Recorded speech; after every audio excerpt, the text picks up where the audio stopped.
Hi everyone, I'm Laurita. I teach in Department of English, Bharata College, Thrikkakara. Welcome to this video lecture on The Chants of Humming, a poem by Rumi, the distinguished literary and mystical figure who has been influencing lovers of literature across the world. Before reading the poem, I would like to introduce the author to you all.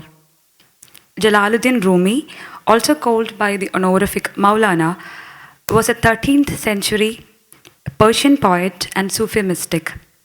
He is renowned for his lyrics and the didactic epic entitled as Masnavi-e Manavi. This book, which is considered to be a magnum opus in Persian literature, had a significant role in molding the philosophical schools of the East. A decisive moment in Rumi's life occurred when he met the wandering holy man, Shams-al-Din of Tabriz. His acquaintance with Shams-al-Din, however, revealed mysteries of the spiritual realm and beauty to Rumi. Moreover, his poetry provides us with most human expression of mystical experiences and descriptions of daily life. Now we'll move on to the analysis of the poem. The poem doesn't have any specific stanza divisions, but for convenience, I am dividing it into 3 stanzas. And the first stanza goes like this. A man standing on 2 logs in a river might do all right, floating with the current while humming in the nav. This is the first stanza of the poem. The poem basically is an allegory on journey of life. And the poem presents a man standing on 2 logs in a river. Rumi says that the man's downstream journey will be joyful if he is floating with the current while humming in the nav. Floating in the current metaphorically means enjoying the present. And the 2 logs symbolizes binaries or dualities confronted by the traveler. It can be life and death, passion and reason, then past and present, or else body and soul.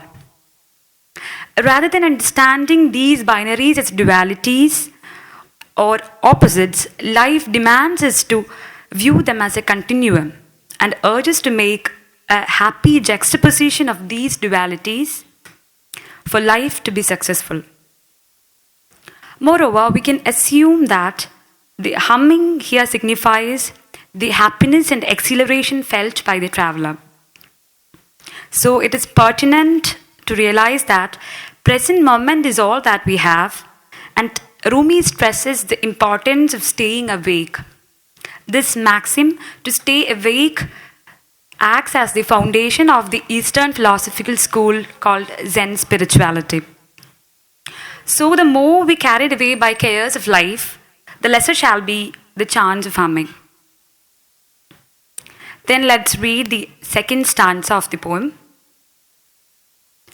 Though if one log is tied to a camel, who is also heading south along the bank at the same pace, all could still be well with the world, unless the camel thinks he forgot something and abruptly turns upstream, then uh-oh.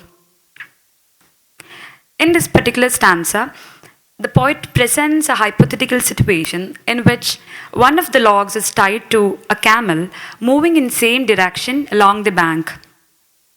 Everything would be fine unless the camel abruptly turns upstream, remembering that it had forgotten something.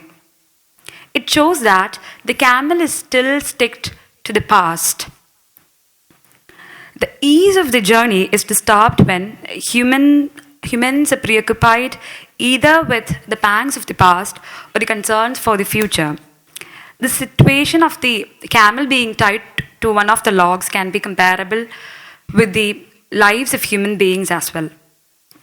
Does it remind us of any of the Bible verse?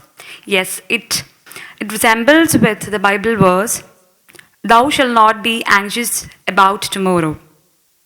So, to live our life to the fullest, we must acknowledge that means is as important as the end itself.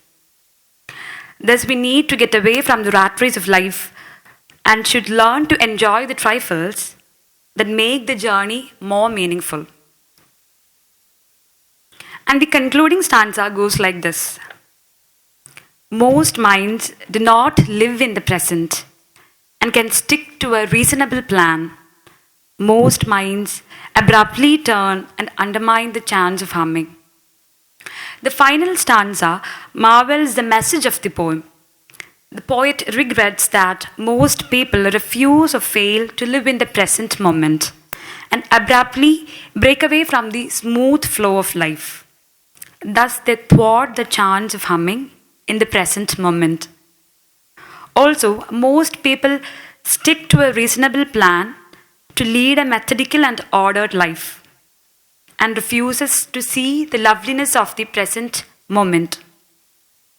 So, to conclude, Rumi, through this poem, advises his readers to flow freely without any remorse of the past and anxiety of the future if they want to be happy. Hope you all enjoyed this lecture, and I wish that the message of the poem would help you all to bring changes in your personal life by enabling you to enjoy the trifles of the life and thus to live our lives to the fullest. Thank you.